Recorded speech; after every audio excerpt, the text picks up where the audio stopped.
이 시간 우리 하나님의 말씀 창세기 25장 27절부터 34절까지 있는 말씀 보겠습니다.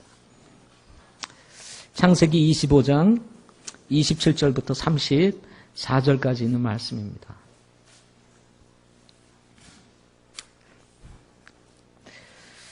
창세기 25장 27절부터 34절까지 제가 먼저 읽겠습니다.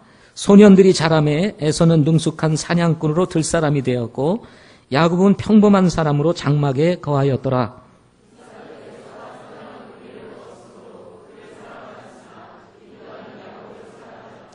야곱이 죽을 수 없는데 에서가 들에서 돌아와 지쳐서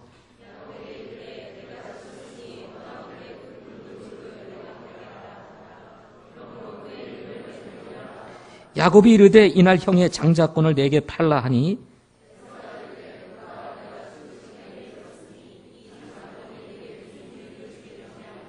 야곱이 이르되 이날 내게 맹세하라 하니 그가 그에게 맹세하고 자기의 장자권을 야곱에게 파니라.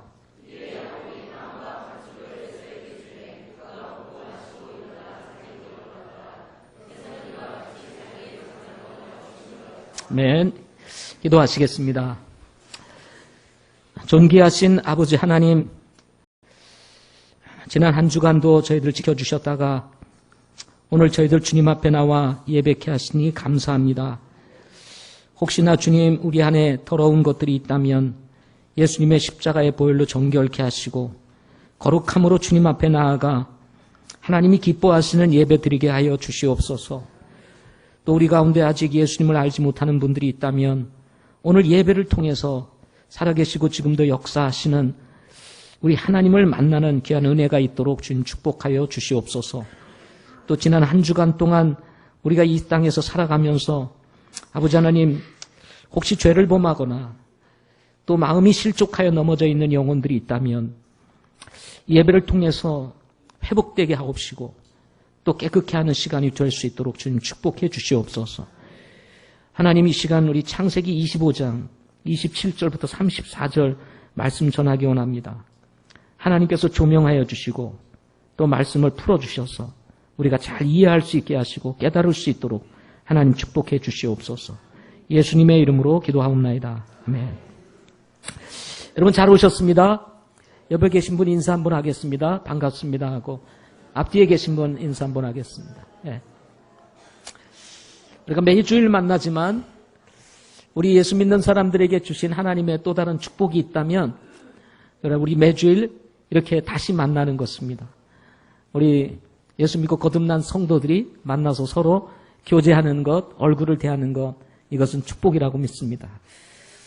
자, 오늘 말씀의 제목은 세속적인 사람이라는 제목으로 말씀 나누도록 하겠습니다. 오늘 말씀의 제목이 매우 부정적인 제목입니다. 저도 별로 마음에 들지가 않습니다. 그래서 어떤 말씀의 제목을 잡을까 고민하다가 별 제목이 떠오르질 않아서 그냥 사용하기로 했습니다. 그러면서 제 마음에 서로 위로를 했습니다. 성경에는 격려하고 위로하고 그리고 은혜로운 메시지도 있지만 또 성경에는 우리의 잘못을 지적하고 죄를 경고하는 그런 메시지도 성경 이곳저곳에 기록되어 있다. 그래서 그런 것을 위로하면서 오늘은 좀 부정적이지만 세속적인 사람에서 이렇게 제목을 그대로 잡았습니다. 우리 성경에 보면 사람들이 선하고 착할 것 같은데 살다가 보면 점점 악해져가는 모습들을 보게 됩니다.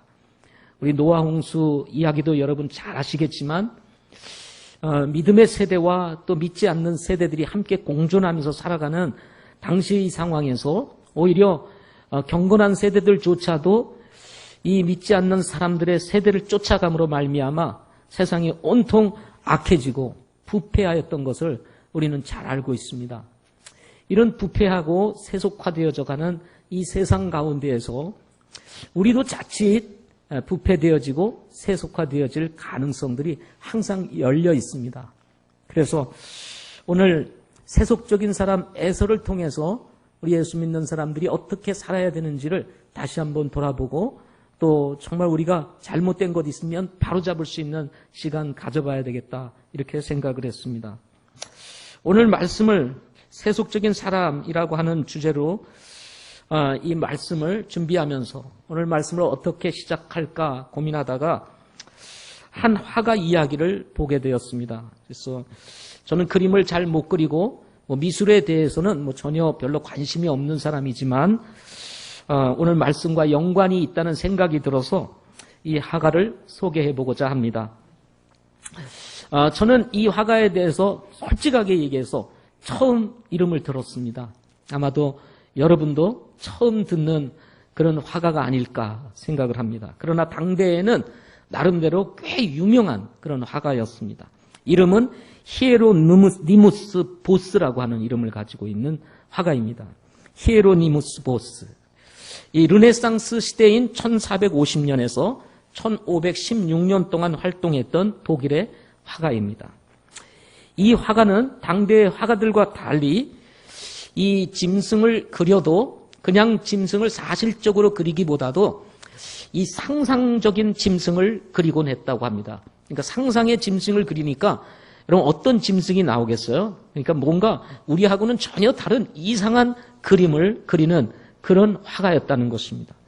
또 풍경을 그려도 이 사실적인 풍경을 그대로 그리기보다는 이 풍경을 비현실적으로 그리는 그런 화가였다고 합니다.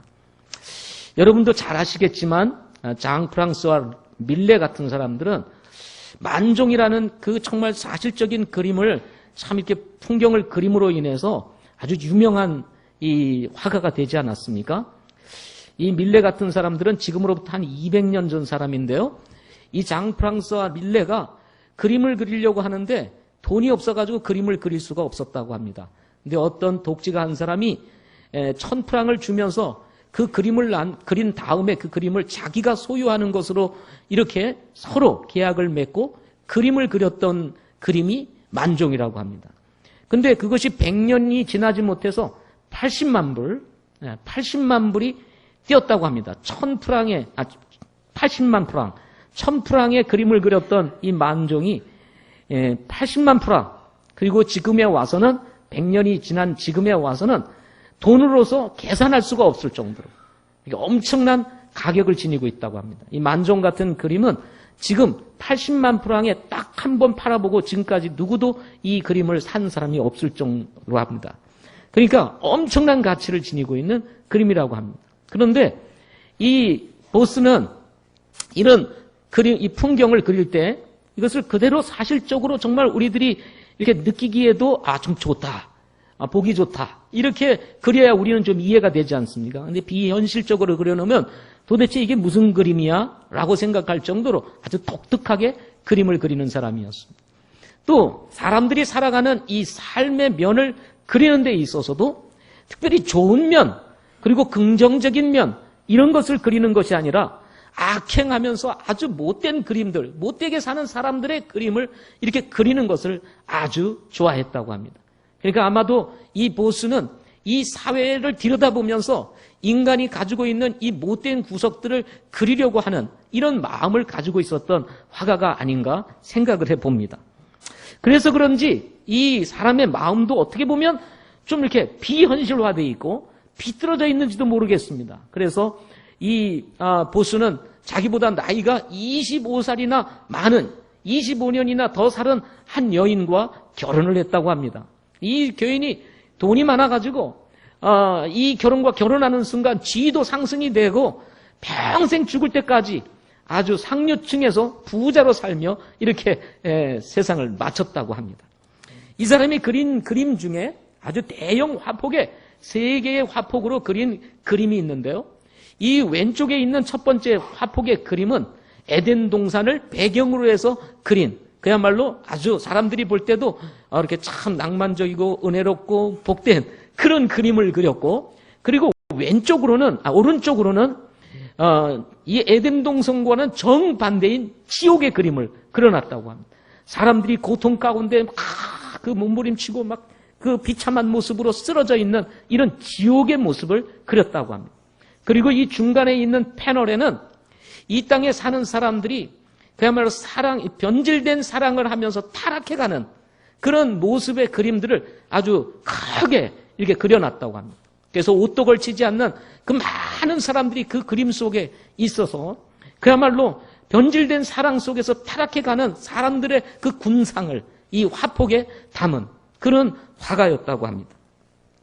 저는 이 사람의 이야기를, 이 그림에 대한 이야기를 쭉 생각해 보면서 저는 이 보수가 당대의 세속적인 인간의 모습을 세밀하게 표현할 뿐만 아니라 이런 사람들이 가지고 있는 운명이 어떻게 끝나게 될 것인지에 대해서도 화폭에 담고 있는 이 모습을 통해서 보수는 이 시대의 사람들에게 세속화된 세상, 그리고 세속화된 인간, 그리고 그 사람들이 가지고 있는 운명을 고발하려고 하지 않았을까, 이렇게 이 그림을 보면서 생각해 보았습니다. 지금으로부터 한 600년 전 사람, 500년 전 사람이다 보니까 제가 만나서 대화해 본 적이 없습니다. 그러다 보니까 이런 그림을 그리게 된 이유가 무엇인지 제가 들어보지를 못했지만 저는 이 화가에 대한 그림에 대한 설명을 쭉 읽어보면서 이런 생각이 들었습니다. 지금 이제 4월이고 아주 화사한 봄입니다. 이제 개나리가 피고 그 다음에 벚꽃이 피고 목련이 피고 그리고 정말 이 봄꽃이 화려하게 피어가는 이 화사한 봄날, 이런 화사한 봄날이지만 우리가 살아가는 세상을 좀 더 깊이 들여다보면 음모와 술수 그리고 타락이라고 하는 이 단어를 대표하는 이런 대표하는 단어들이 정말 이 사회를 지금 어떻게 보면 지배하고 있지 않는가 하는 생각이 들었습니다.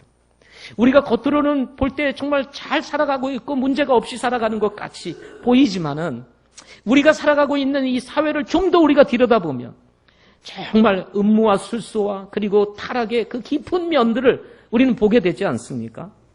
이와 같이 바울은 거듭난 그리스도인이라 할지라도 이 내면에 이렇게 어떻게 보면 이 세속적인 성품이 우리들에게도 있다라고 이렇게 말하고 있습니다.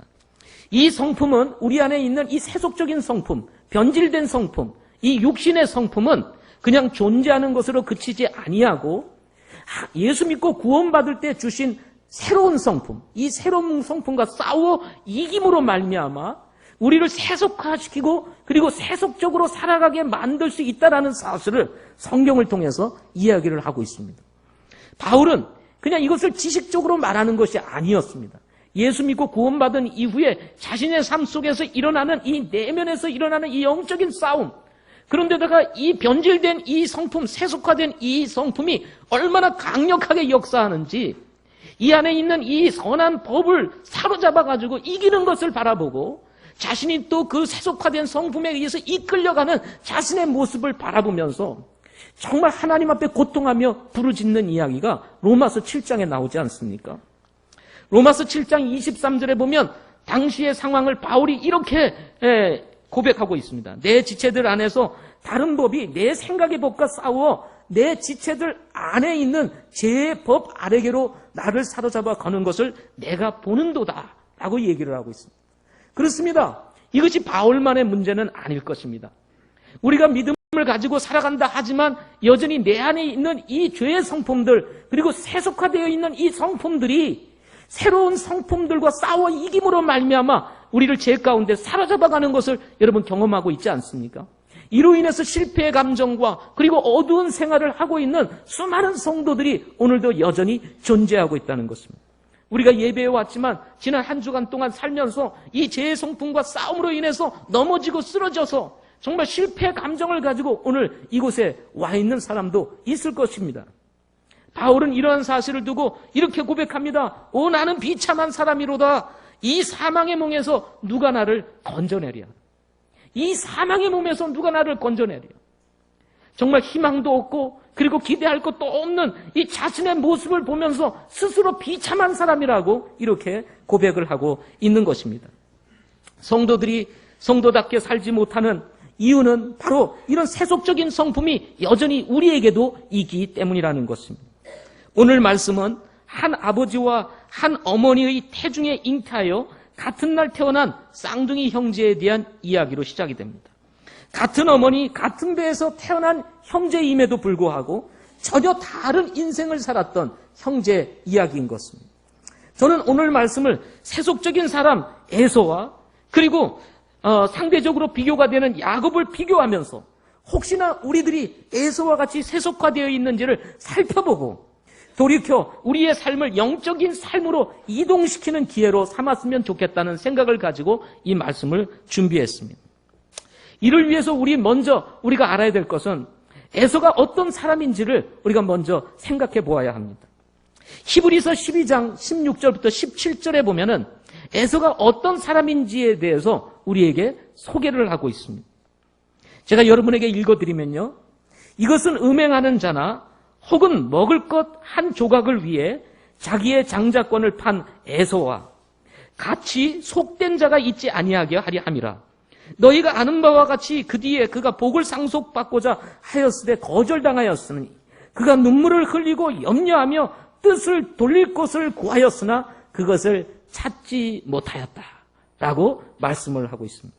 히브리서 12장 히브리서 기자는 이 에서를 일컬어서 자기의 먹을 것 한 조각을 위해서 자기의 장자권을 판 이 에서를 세속적인 사람이라고 소개를 하고 있습니다. 여기서 속된 자라고 하는 이 단어는 세속적인 또는 이교의 또는 신성을 더럽히는 이라고 하는 뜻을 가지고 있습니다. 성경에서 따라서 이 본문에 의해서 비춰보면 세속적이다라는 말은 하나님의 성품에 반하거나 하나님의 길에서 벗어나 자기 길을 가는 것, 이것을 일컬어서 세속이다 또는 세속적이다 이렇게 말할 수가 있다는 것입니다. 결국은 우리가 믿음의 삶을 살면서도 하나님의 뜻을 저버리고 우리의 길을 간다는 것 자체는 벌써 우리도 이미 세속적인 삶을 살고 있다고 하는 증거라고 하는 사실인 것입니다. 이 에서와 비견되는 사람이 성경에는 이스마엘이라고 할 수가 있습니다. 여러분도 잘 아시겠지만 이스마엘은 아브라함의 첫 번째 아들이었습니다. 그럼에도 불구하고 그는 장자권을 가지지 못한 불행한 아들이 되었습니다. 왜 아브라함의 가족이 이스마엘 탄생으로 인해서 복잡해지고 이해관계가 얽혀 적대적인 관계를 유지하며 지금까지 싸움을 싸우게 되는 일들이 벌어졌을까요? 이유는 간단합니다.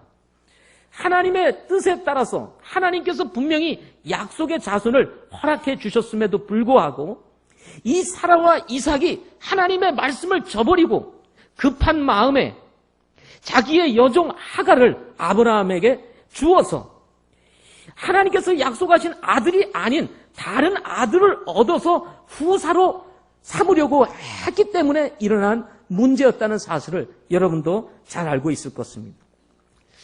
여러분, 우리 성경을 통해서 우리가 배우는 영적인 진리와 교훈이 있습니다. 그것은 뭐냐면 하나님의 말씀을 떠나서 인간적인 생각이 개입하게 되면 그것은 반드시 거스리게 되는 일들이 벌어지고 어그러지는 일들이 발생하게 된다는 것입니다. 우리도 신앙생활을 하다가 일어나는 문제 대부분이 무엇입니까? 하나님의 말씀이 우리에게 주어졌음에도 불구하고 하나님의 말씀을 거스리고 우리가 인간적인 생각이나 세속적인 방법을 쫓아가게 되면 여러분 신앙생활이 무너지게 되고 그리고 어려움이 찾아오게 되는 것 아닙니까? 이 아브라함의 가족사가 참으로 복잡하게 된 이유가 바로 여기에 있었던 것입니다. 결국은 아브라함의 문제도 이 세속적인 사고가 들어감으로 인해서 이 가족의 문제가 복잡해지게 되는 일들이 생기게 되었다는 것입니다. 성도들도 마찬가지입니다. 걸어야 될 길을 가지 아니하고 인간적인 방법을 취해서 걷게 되면 삶이 복잡해지는 거예요. 사회가 복잡해지게 되는 것입니다. 최근 로스쿨 문제가 회자가 되고 있습니다. 너무 고시가 어려우니까 로스쿨을 통해서 이제 이 시대에 어떻게 보면 이 변호사들이나 판사나 이런 사람들을 길러내기 위해서 로스쿨 제도를 도입했습니다. 그런데 이런 로스쿨 제도를 도입해서 정상적으로 운영하면 문제가 되지를 않습니다. 그런데 권력과 뭐 이런 것들이 다 작용을 해가지고 부정 입학을 하게 되는 이런 문제들이 생기면서 지금 로스쿨 문제가 또 사회적인 문제로 대두되고 있지 않습니까? 우리들은 이런 소식을 들을 때마다 이 부패한 사회를 보고 분노를 금치 못하게 되는 일들이 벌어지게 되는 것입니다.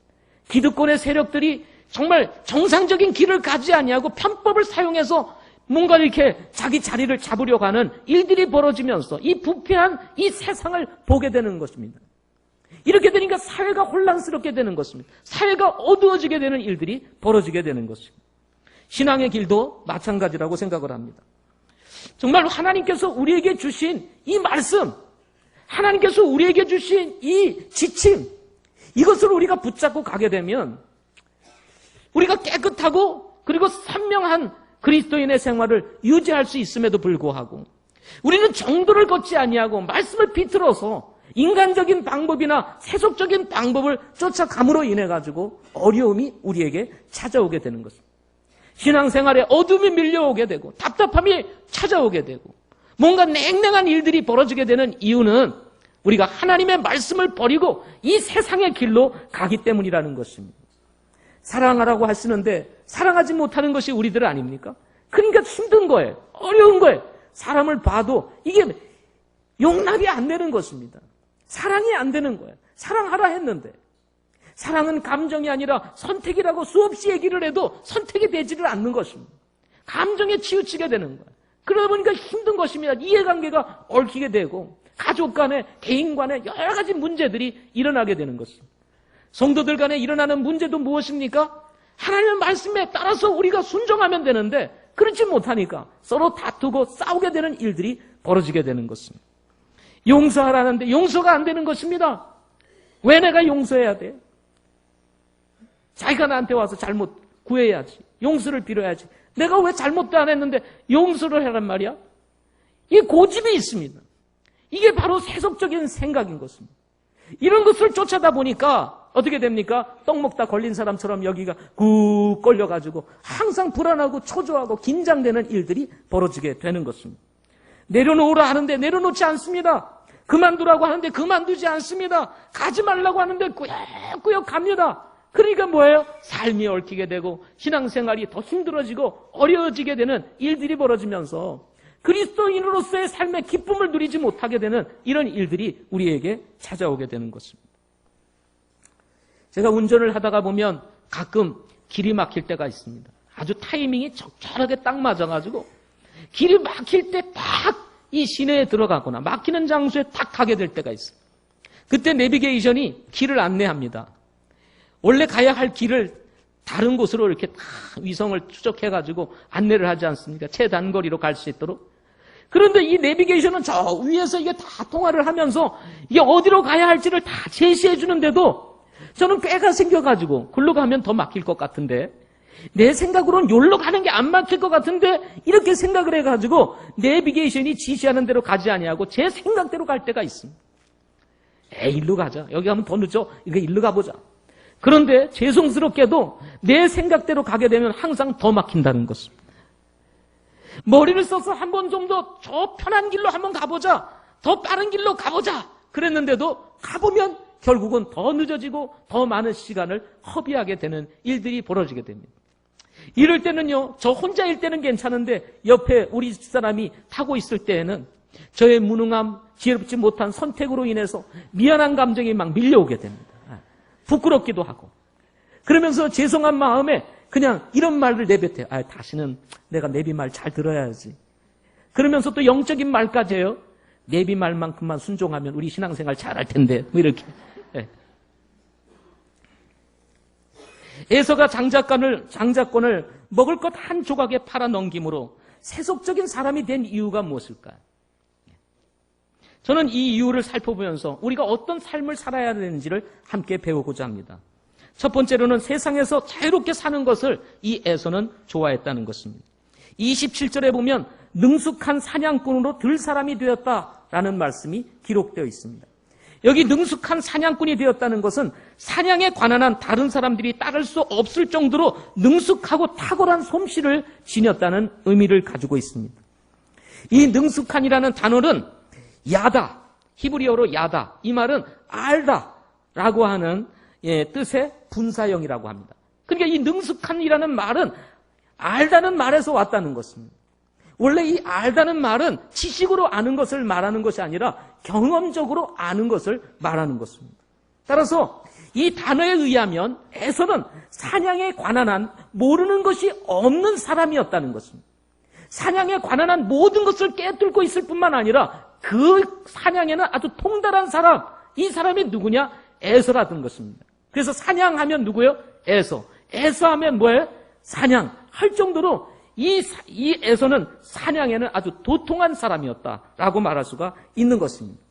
뿐만 아니라 그는 들 사람이 되어서 초원을 누비며 뛰어다니면서 짐승을 잡는 과정에서 피를 보며 생명을 죽여야 하는 생업을 가진, 어떻게 보면 거칠고 잔인한 성품의 소유자였을 것입니다. 에서는 이런 자신을 두고 가정에 얽매이지 아니하고 야곱처럼 장막에 가만히 앉아가지고 그냥 어머니 품에 있는 이 야곱과 달리 자유롭게 세상에 나가서 자신이 하고 싶은 것을 마음대로 하며 사는 사람으로서 자신을 아주 멋지게 생각했을 것이라는 생각을 가져보게 됩니다. 여기에 아버지 이삭이 이런 에서가 사냥한 짐승을 가지고 음식을 만들어주는 것을 만족해 하면서 에서를 사랑하게 되었다는 이 성경 말씀은 에서로 하여금 자랑거리가 되게 만들지 않았을까 또 생각해 봅니다. 그러나 성경을 자세히 들여다보면 이스라엘인들에게는 성경 어디에도 사냥꾼에 대한 호감을 가져거나 영웅시하는 구절이 나와 있지 않다는 것입니다.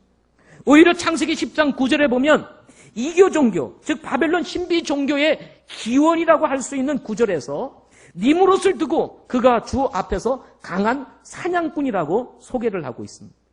이 세상에서는 힘센 자가 이제 영화를 누리게 되어 있습니다. 힘센 자가 다스리게 되어 있습니다.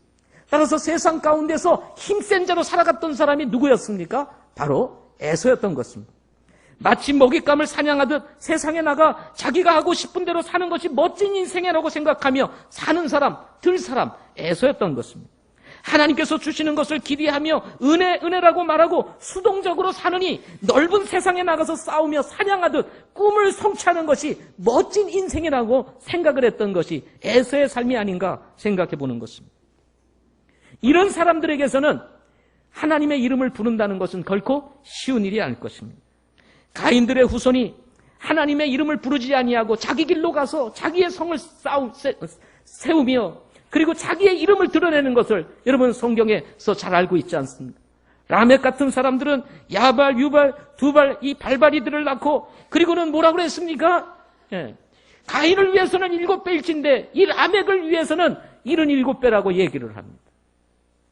그야말로 정말 무서울 것이 없는 것처럼 그리고 정말 당당하게 자신의 힘을 과시하면서 세상의 권력을 누리며 사는 사람이었던 것을 보게 됩니다. 이런 사람의 입장에서 야곱을 바라보게 되면 정말 재미없는 인생같이 보였어요. 맨날 장막에 앉아가지고 거기서 뭘 하냐? 재미없는 인생이 아니냐? 이렇게 생각을 하였을 것이라는 생각입니다. 그러나 성경 전체를 통해서 보게 되면 결과는 어떻게 되었습니까? 심판인 것입니다. 망하는 것입니다. 멸망이라는 것입니다. 그와 반대로 평범한 사람으로 소개되고 있는 야곱은 에서와 달리 장막에 거하였다고 소개를 하고 있습니다. 여기서 평범한이라고 하는 이 단어는 온전한, 올바른, 온건한, 책망할 것이 없는 의로운 이런 뜻을 가지고도 있습니다. 따라서 이 평범함이라고 하는 이 뜻은 이 뜻 안에는 이 야곱이 어떤 사람인지를 잘 나타내주고 있는 그런 정말 아주 중요한 단어라고 할 수가 있습니다. 루터는 이 단어를 경건한 사람으로 이해를 했습니다. 뿐만 아니라 많은 여러 사람들이 때로는 의로운 사람 그리고 예의 바르고 친절한 사람 이렇게 야곱을 이해하기도 했다는 것입니다. 저는 이 말씀을 통해서 비춰보면 평범한 사람이었지만 장막에 거하는 사람이었지만 이 야곱은 경건한 사람이었다 하는 것입니다. 그는 조용했습니다. 집안에 머물러 있었습니다. 어떻게 보면 소극적으로 인생을 살아가는 사람같이 보였습니다. 그러나 성경은 그를 평범한 사람이지만 그 평범한이라고 하는 뜻 안에 가지고 있는 이 경건함이 숨어있는 그런 사람이었다는 것입니다. 누가복음 10장 38절부터 42절 말씀에 보면 마르다와 마리아의 이야기가 나옵니다. 예수님께서 어느 날 베다니에 있는 이 집을 방문하게 되었습니다. 예수님이 방문하자 사람들이 같이 따라서 이 베다니에 있는 마르다의 집에 모이게 되었습니다. 자연스럽게 예수님은 모인 사람들을 향해서 하나님의 말씀을 가르치기 시작을 했습니다. 이때에 주님을 사랑했던 마리아는 다른 일보다도 예수님의 말씀을 듣고 싶었습니다. 그래서 예수님의 발밑에 앉아 꿀처럼 떨어지는 예수님의 말씀을 들으며 아주 흡족해하고 있었습니다. 이때 마르다는 생각을 했습니다. 아, 예수님 오셨으니 내가 예수님을 섬겨야 되겠다. 그래서 음식을 만드는 일에 분주했습니다. 한참 음식을 만들다 보니까 지쳤습니다. 힘도 들었습니다. 예수님은 도란도란 뒤쪽에서 말씀을 하시는데 마리아는 가만히 앉아서 동그랗게 쳐다보면서 아주 그냥 그 생글생글 웃으면서 이 예수님의 말씀을 듣고 있지 않았을까 생각해 봅니다. 누구는 열심히 부엌에서 일하고 있는데 누구는 생글생글거리면서 말씀을 듣고 있는 마리아를 보니까 마르다의 마음속에 뭐가 생겼어요? 시기심이 일어나게 되었습니다. 그래서 불평이 일어나게 되었습니다. 그래서 이 마르다가 예수님에게 얘기를 합니다. 내 동생이 나 혼자 섬기게 내버려 두는 것을 돌아보지 아니하시나이까. 그런즉 그녀에게 명하사 그녀가 나를 돕게 하소서. 아, 예수님도 참 답답하시지. 아, 내가 주님을 위해서 이렇게 음식을 만들면 이렇게 힘들게 만들고 있으면 동생을 좀 그 앉아서 그냥 그 말씀 듣고 있지 말고 좀 가서 언니를 좀 도우라고 얘기를 해야지. 어떻게 예수님께서 그냥 가만히 이렇게 그냥 그러고 계십니까? 쉽게 말하면 이렇게 이야기를 한 겁니다. 그러자 예수님께서 대답을 하십니다. 마르다야. 그것도 한 번도 얘기하지 아니하고 두 번씩이나 마르다야, 마르다야. 내가 많은 일에 관하여 염려하고 근심하나 한 가지가 필요하니라. 마리아는 그 좋은 부분을 택하였으니 그것을 빼앗기지 아니하리라 하시니라. 예수님께서 이 마르다의 요청을 단번에 거절을 했습니다. 자기가 좋은 일을 위해서 선택을 해서 하는 일이다. 너는 나를 섬기는 것을 선택하기로 결정하고 그 일을 하고 있는 거 아니냐? 그것도 주님이 기뻐하시는 일입니다. 그렇지 않습니까? 주님이 여러분 집에 찾아오시면 어떻게 하시겠어요? 우리 자매님들 어떻게 하시겠어요? 아, 다행히 마리아가 있으면은 이게 세민할 텐데 여러분 집에는 마리아가 없어요. 그죠? 마르다밖에 없습니다. 그러다 보니까 섬기는 몫은 여러분 아니겠어요? 그러니까 섬기게 됩니다. 네, 당연히 섬기는 일 하지 않겠어요? 그때 여러분의 남편이나 자녀들은 예수님의 발밑에 앉아가지고 예수님이 하시는 말씀을 듣고 있을 때 열도 받을 수 있겠죠. 아, 전 남편이 됐으면 이 아내가 힘들게 일하면 저렇게 와서 좀 도와야지. 그걸 꽉 앉아가지고 이러고 있나? 그럴 분은 없을 것 같아요. 제가 볼 때. 네. 어쨌든 여러분, 우리가 주님을 섬기는 일을 하나님은 기뻐하십니다. 마르다가 열심히 섬겨서 예수님을 대접하는 것 주님이 기뻐하실 거예요. 그런데 그것으로 인해서 다른 사람을 자신의 일로 끌어들이고 그가 선택한 마리아가 선택한 것을 빼앗으려고 하는 것은 그것은 바람직한 것이 아니라고 주님이 말씀하고 계시는 것입니다. 마리아는 예수님의 말씀을 듣는 것을 선택했습니다. 그리고 그것으로 인해서 기뻐했습니다. 어찌 보면 마르다의 입장에서 볼 때 마리아는 아주 그냥 못된 아이처럼 이렇게 생각이 되었을 것입니다. 그러나 자신이 선택한 일을 자신이 하는 것, 그것으로 인해서 만족해야 된다는 것을 우리는 기억해야 합니다. 때때로 우리가 일을 하다가 보면 일하는 사람들의 문제가 뭐예요? 일하지 않는 사람을 보면 불평이 일어나는 거야. 나는 이렇게 일을 하는데 왜 저 사람들은 일을 하지 않을까? 그런 불평이 일어남으로 인해서 뭐예요? 자기 마음이 이게 복잡해지게 되는 것입니다. 여러분, 이게 세속화예요. 우리의 마음속에 인간적인 생각이 들어오고 처음에 가졌던 그 순수한 마음이 사라지게 되면 세속화가 찾아오게 되는 거예요. 그러니까 불평과 원망이 일어나게 되는 것입니다. 다른 사람이 어떠하든지 여러분 상관하지 마십시오. 여러분이 선택한 일을 우리가 하면 하나님이 기뻐하신다는 거예요. 아멘. 때때로 우리는 일하는 것이 더 잘하는 것처럼 생각할 수가 있습니다. 그러나 그것만은 아닙니다. 그것도 잘하는 일이지만 마르다처럼 조용히 평범하게, 그렇지만 하나님의 말씀을 듣는 것도 중요하다는 것입니다. 두 번째로는 본능을 따라서 사는 것을 좋아했다는 것입니다. 사냥에서 돌아온 에서는 지쳐 있었습니다. 이 말은 그가 매우 배가 고팠다는 의미를 가지고 있습니다. 사람이 지치는 이유는 먹을 것이 공급되지 않게 되면 심각하게 나타나는 현상이라고 할 수가 있습니다. 여러분, 배가 고프면요 진짜 지칩니다.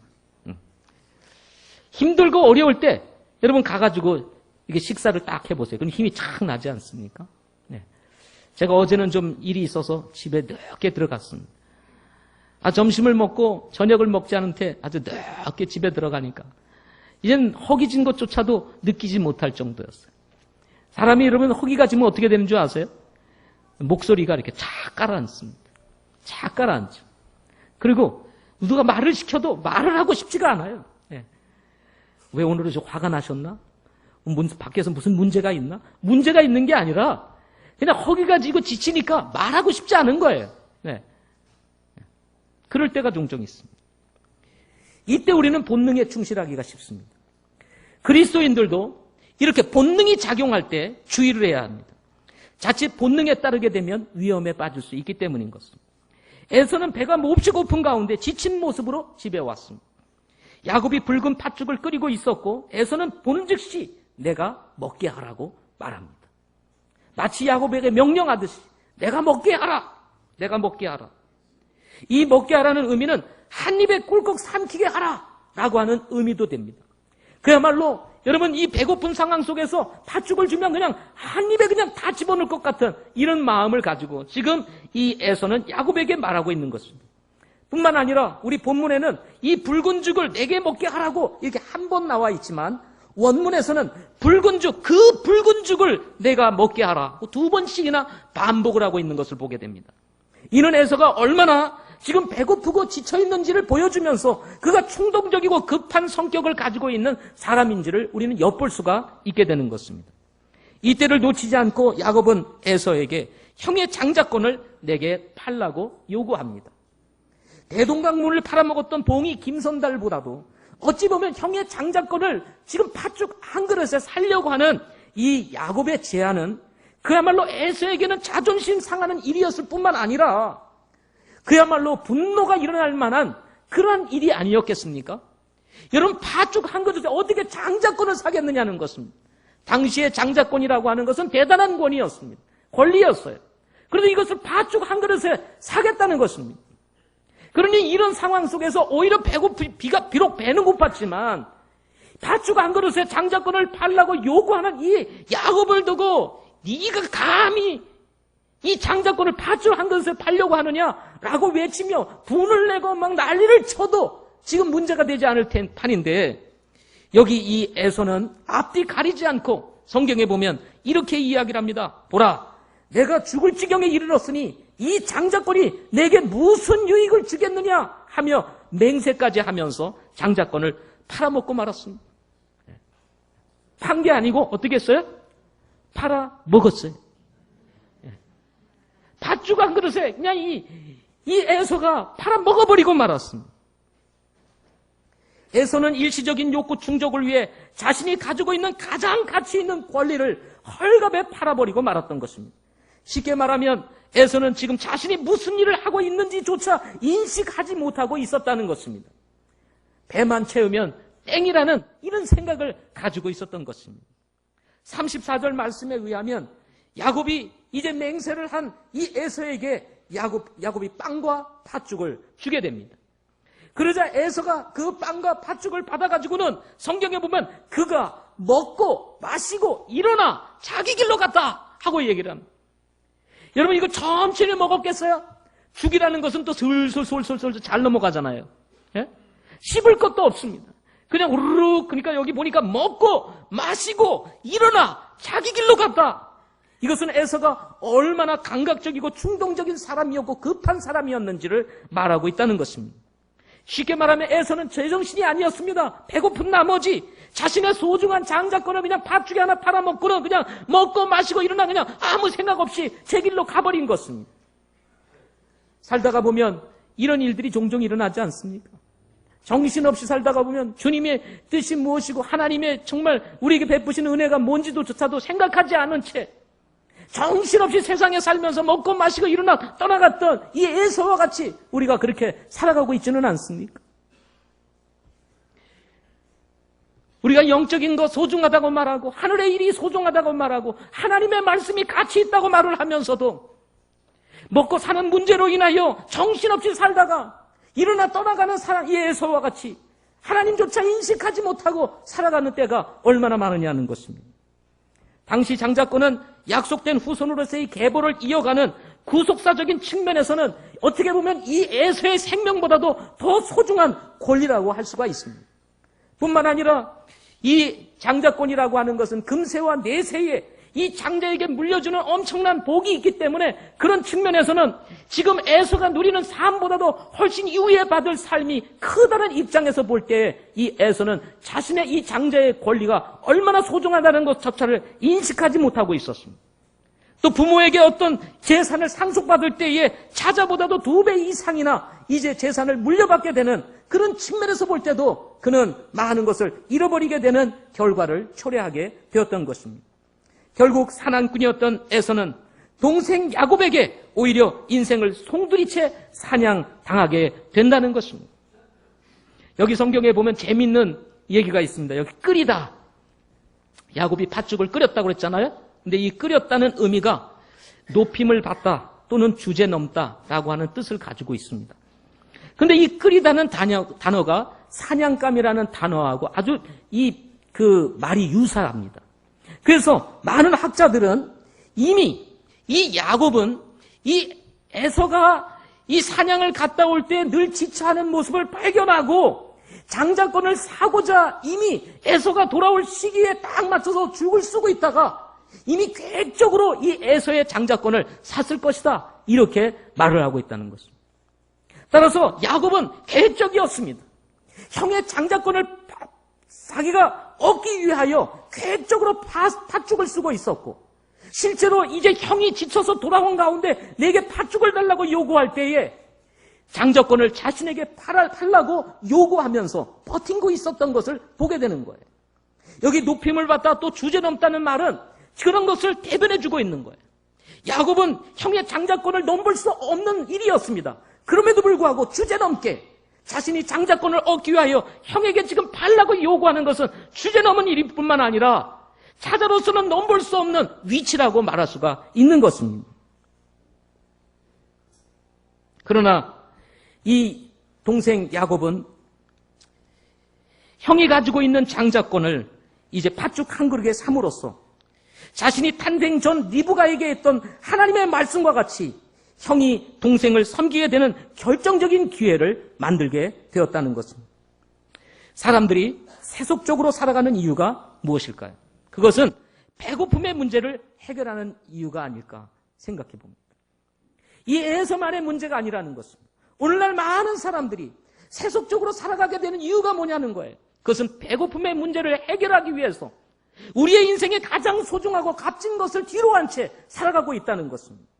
빌립보서 3장 19절 20절 말씀에 보면 그들의 마지막은 파멸이요 그들의 하나님은 그들의 배요 그들의 영광은 그들의 수치스러운 일에 있고 그들은 땅의 일들을 생각하느니라. 우리의 생활 방식은 하늘에 있으며 거기로부터 또한 우리가 구원자 주 예수 그리스도를 기다린다는 말씀이 기록되어 있습니다. 십자가를 거절하고 그리고 하나님을 거절하는 많은 사람들의 삶의 마지막은 파멸이라는 것입니다. 그들의 하나님은 그들의 배라고 얘기를 합니다.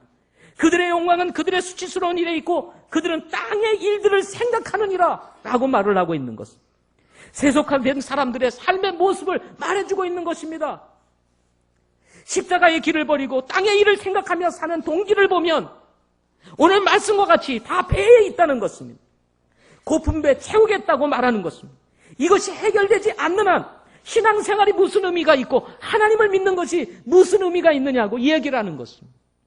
내가 지금 먹고 살기 힘든데 무슨 교회를 다녀? 무슨 신앙생활을 하냐? 하나님을 어떻게 믿을 수 있어? 먼저 이 문제부터 해결해야지. 오늘날 수많은 사람들이 복음을 전할 때 하는 말입니다. 그러나 예수 믿고 구원받은 오늘날의 성도들조차도 이미 예수 그리스도가 어떤 분인지를 알고 있음에도 불구하고 자신의 배의 문제를 해결하기 위하여 예수 그리스도 하나님을 우리 뒤편에 남겨놓은 채 먹고 사는 일을 위해서 살아가고 있는 현실을 우리가 보게 되는 것입니다. 에서가 장자권을 팔려고 하니까 하는 말이 있었습니다. 뭐라고 얘기했습니까? 내가 죽을 지경인데 장자권이 무슨 유익이냐? 먹고 살기 어려운데 무슨 하나님이냐? 천국이냐? 무슨 신앙생활이냐? 이렇게 말을 하는 사람들이 오늘날 많이 있다는 것입니다. 34절 말씀의 마지막 중간 이후의 말씀을 한번 보십시오. 마지막 9절, 우리 34절, 우리 중간 이후의 말씀을 보게 되면 이와 같이 자기의 장자권을 어떻게 했다고 그랬어요? 업신여기더라. 자신의 욕구를 충족시키기 위하여 충실했던 이 에서는 먹고 마시는 것보다도 더 중요한 이 장자권을 업신여김으로 말미암아 어떻게 됩니까? 후에 이제 이삭이 야곱을 축복하겠대요. 이로 인해서 약이 오른 이 에서가 울고 불고 난리를 칩니다. 그리고는 동생 야곱을 해치려 하자 야곱이 어떻게 됩니까? 이제 도망을 가게 되잖아요. 그죠? 그래서 삼촌 라반의 집으로 멀리 도망을 가지 않겠습니까? 저는 이 말씀을 통해서 우리가 알아야 될 것 하나가 있습니다. 그것이 뭐냐면 배고픔보다 더 중요한 가치를 가지고 있는 것들이 있다는 것입니다. 그것이 십자가이고 그것이 예수님이며 영생이며 제3을 얻는 것이고 하나님의 왕국이며 진리이며 하나님의 자녀의 신분을 가지는 것이라는 것입니다. 사랑하는 성도 여러분, 우리의 소망이 어디에 있습니까? 우리의 가치가 어디에 있어요? 우리의 삶의 가치가 어디에 있습니까? 땅에 있습니까? 하늘에 있습니까? 우리의 배에 있습니까? 아니면 영적인 것에 있나요? 사람에게 있습니까? 하나님께 있습니까? 우리는 이 둘 중에 하나를 선택하며 살게 되는 것입니다. 매일의 삶 속에서 우리는 이런 영적인 갈등을 겪으며 땅을 위해서 살 것인가, 하늘을 향해서 살 것인가, 배를 위해서 살 것인가, 영적인 것을 추구하며 살 것인가, 사람을 따라갈 것이냐 아니면 하나님을 쫓아갈 것인가를 두고 우리는 갈등하고 있게 되는 것입니다. 세속적일 때의 문제는 진짜 소중한 것을 분별하지 못한다는 것입니다. 먹고 사는 문제에 얽혀 진짜 소중한 것, 진짜 가치 있는 것, 정말 중요한 것, 영적인 것, 하나님을 잃어버릴 수가 있다는 것입니다. 저는 오늘날 이제 목회를 하는 가운데서 많은 분들을 이제 예수님의 이름으로 만나게 됩니다. 믿음을 가지신 분들은 당연히 믿음을 쫓아서 얘기를 하겠지만은 사실 이제 믿음 밖에 있는 분들이 이제 믿음을 가지고 이제 이렇게 신앙으로 접근하려고 하시는 분들을 이제 종종 만나게 됩니다. 상담을 하게 되고 그러면서 이제 좀 하나님을 믿을 것에 대해서 복음을 전하게 되는 과정에서 이 해결이 안 되는 거예요. 이 믿음의 문제가 해결이 되지를 않는 것입니다. 믿으면 반드시 문제들이 해결되고 변화가 일어날 텐데 이게 해결이 안 되는 거예요. 해결이 안 되는 이유를 보게 되면은 다른 것이 아닙니다. 자기가 놓지 못하는 게 딱 있는 거예요. 버리지 못하는 게 딱 있는 거예요. 이걸 버리면 다 잃어버릴 것 같은 생각이 딱 있는지 그걸 꼭 잡은 거예요. 놓으세요. 놓으세요. 아무리 얘기를 해도 안 나요. 네. 그러니까 뭐예요? 믿음 안에 들어와서 예수 믿고 구원받고 변화가 될 수 있는 이 놀라운 은혜가 있는데도 불구하고 누리지 못하는 거예요. 근데 제가 보면 그 잡고 있는 게 별것도 아니에요, 사실은. 큰 거라고 된다면, 이게 좀 잡을 만하도 이해도 되고 생각이 됩니다. 그런데 별것도 아닌 거, 내려오면 될 거, 이거를 내려놓지 못하고 그냥 붙잡고 있는 것입니다. 특별히 그것이 사람들과의 관계입니다. 사람들과의 관계. 그 중에 깊은 내면에 자리 잡고 있는 것은 그 사람이 가지고 있는 자존심입니다. 자존심. 이 자존심을 내려놓지 못하는 거예요. 오늘날 우리 여러분 가족사 속에서 가정에 어려움이 일어나는 많은 문제들이 뭔지 아세요? 거기 보면은요, 그 내면 깊은 곳에는 자존심이 걸려요. 부부관계에 있어서도 자녀들과의 관계에 있어서도 그 자존심이 딱 걸려 있어가지고 내려놓지 못하는 거예요. 문제들이 생기는 거예요. 어떤 사람은 자기 욕심 때문에 주변에 있는 사람들이 많이 불편함에도 불구하고 욕심에 사로잡혀가지고 남을 바라볼 줄 모르는 것입니다. 망하는 길을 가고 있음에도 불구하고 그걸 보질 못해요. 여러분, 세속적으로 살 때, 우리의 욕구를 충족시키며 살 때 이렇게 소중한 것들을 바라보지 못하게 되고 장자권을 포기했던 에서와 같이 삶의 권리를 잃어버리게 되는, 은혜를 잃어버리게 되는 일들이 벌어지게 된다는 것입니다. 결론적으로 저는 한 이야기를 하고 마치고자 합니다. 어느 회사에서 영국 원어민 선생님을 모시고 영어 수업을 열고 있었습니다.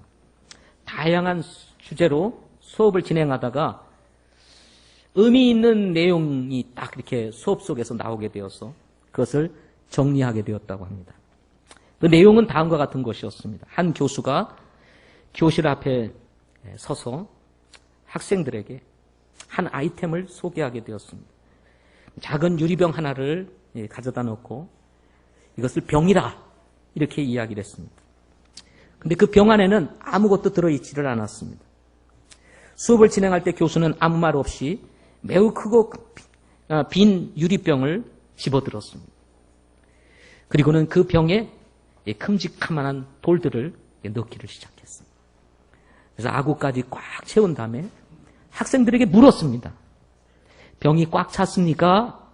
하고 물었더니 학생들이 대답하기를 네, 그렇습니다. 라고 대답을 했습니다.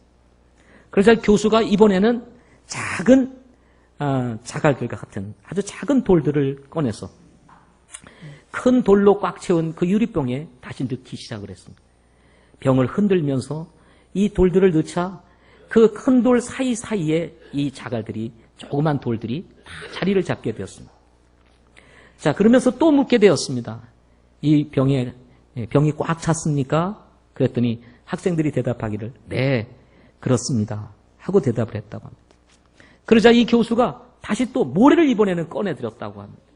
모래를 꺼내들어가지고는 그거를 또 그 병에다 붓기 시작하니까 큰 돌과 작은 돌 사이에 이 모래가 또 다 채워지면서 그 모래가 다 채워지게 됐다고 합니다. 그리고 또 묻게 되었습니다. 이 병이 꽉 찼습니까? 그랬더니 네 하고 대답을 했습니다. 그렇습니다. 그래서 이번에는 교수가 이제 끝난 줄 알았더니 이번에는 맥주 캔 2개를 하나 딱 꺼내더니 그를 따가지고는 그 유리병에다가 부었습니다. 그랬더니 이 맥주가 모래와 작은 돌 사이와 큰 돌 사이에 있는 모든 곳으로 다 들어가더니 이 맥주 캔에 있는 이 맥주가 병을 꽉 채우게 됐습니다. 그러면서 웃으면서 교수가 물었습니다. 이 병이 꽉 찼습니까? 그러자 학생들이 웃으면서 대답하기를 꽉 찼습니다. 그러고 나서 비로소 교수가 학생들에게 이야기를 하기 시작한 것입니다. 이 유리병 안에 있는 것들은 여러분의 인생을 의미합니다. 큰 돌들은 인생의 중요한 것들을 의미하는 것입니다. 여러분의 가족, 여러분의 배우자, 여러분의 자녀, 여러분의 친구, 여러분이 가지고 있는 열정, 그리고 삶의 비전. 이런 것들은 아주 중요한 것들입니다. 다른 보잘것 없는 것들을 모두 잃어도 이것들이 남아있다면 여러분의 인생은 여전히 꽉 채워져 있는 것입니다. 작은 돌멩이들은 나머지 것들을 의미합니다. 직업, 집, 자동차 등등등등. 모래는 그 나머지 것들, 이보다 더 사소한 것들을 얘기하는 것입니다.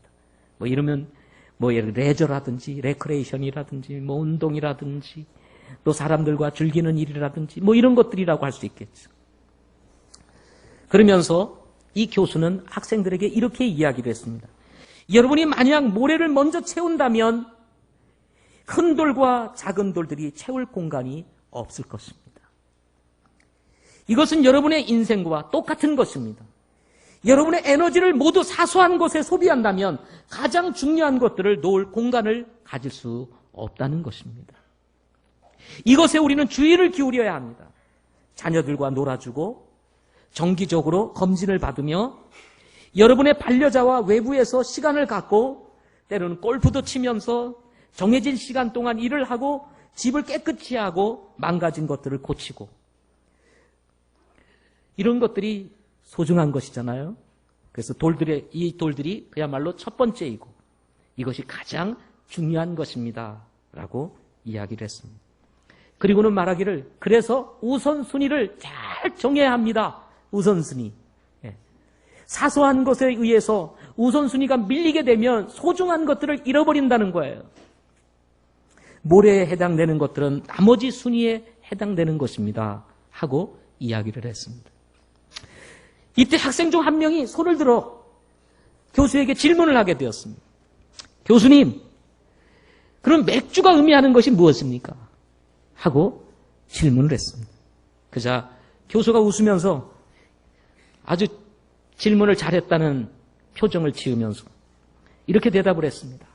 아무리 여러분의 삶이 가득 채워져 보일지라도 맥주 한 잔 할 수 있는 여유의 시간은 있어야 합니다.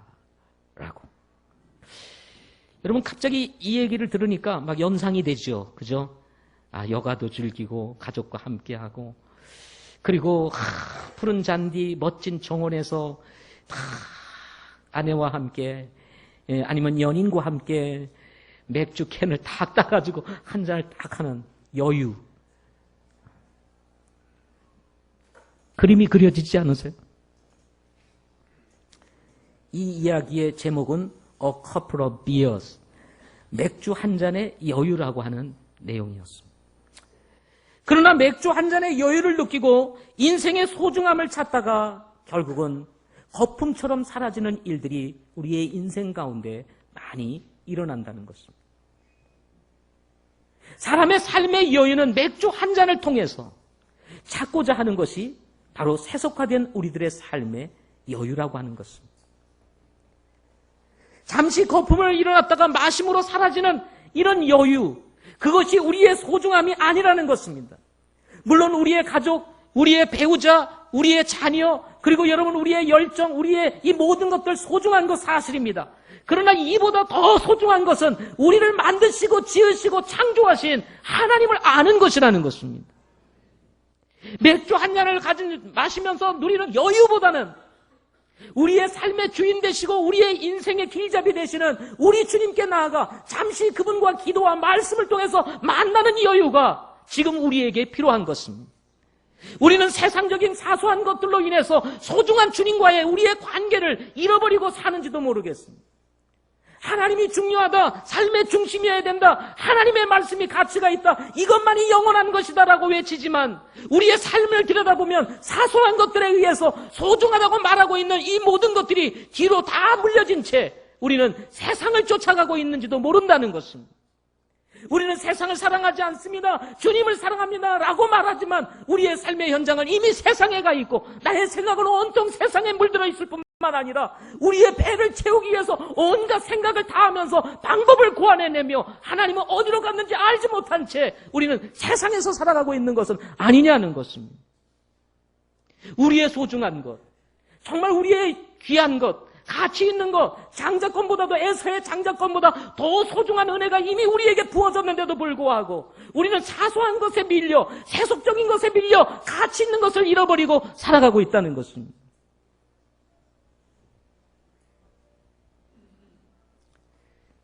진짜 우리에게 중요한 것은 여러분 하나님인 것입니다. 하나님입니다. 이것을 잃어버리면 다 잃어버리는 것입니다. 물론 가족도 소중합니다. 배우자도 소중하고 직업도 소중하고 다 소중해요. 그 가운데 여러분 우리의 중심에 하나님이 계셔야 합니다. 따라서 여러분 우리에게 필요한 것은 지금 어떤 일을 하느냐, 무엇을 사냥하느냐, 그리고 우리의 욕구 충족이 무엇이냐, 이거보다 더 중요한 것은 우리의 삶의 주인 되신 우리 주님과 연결하는 삶이에요. 혹시나 우리의 삶이 세속화되어 있어서 주님과 관계가 단절되어 있고 이미 하나님과 멀어진 상태에서 우리는 세상에서 잘 살고 있는 양 우리가 모습을 가지고 살아가고 있는지도 모릅니다. 매일의 삶 속에서 성경 한번 제대로 읽어보지 아니하고 정해진 시간에 기도 한번 드리지 못하면서도 나는 아무 문제가 없다고 생각하며 살아가고 있지는 않습니까? 이미 내 마음속에는 세속화된 것으로 가득 차 있음으로 인해서 주님은 어디로 사라졌는지 알지도 못한 채 주일에 한번 와서 예배 드리는 것으로 만족하며 살아가고 있음에도 불구하고 나는 아무 문제가 없는 것처럼 영적인 것처럼 우리가 살아가고 있는 것은 아닙니까? 여러분 거듭나셨습니까? 여러분 구원 받으셨습니까? 여러분 하나님의 자녀가 되셨습니까? 그렇다면 지금 우리가 세상을 사랑하는 것보다도 내 욕구 충족을 위해서 충실하게 사는 것보다 더 중요한 것은 바로 살아계신 그 하나님과 나의 삶이 확실하게 연결되는 것입니다.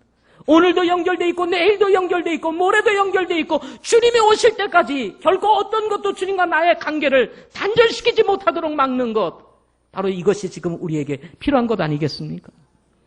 여러분, 혹시나 우리가 세속화되어 있는 우리의 삶을 내어 던져버리고 주님과 동행하기를 시작하는 우리 성도들이 되시기를 바랍니다. 기도하겠습니다.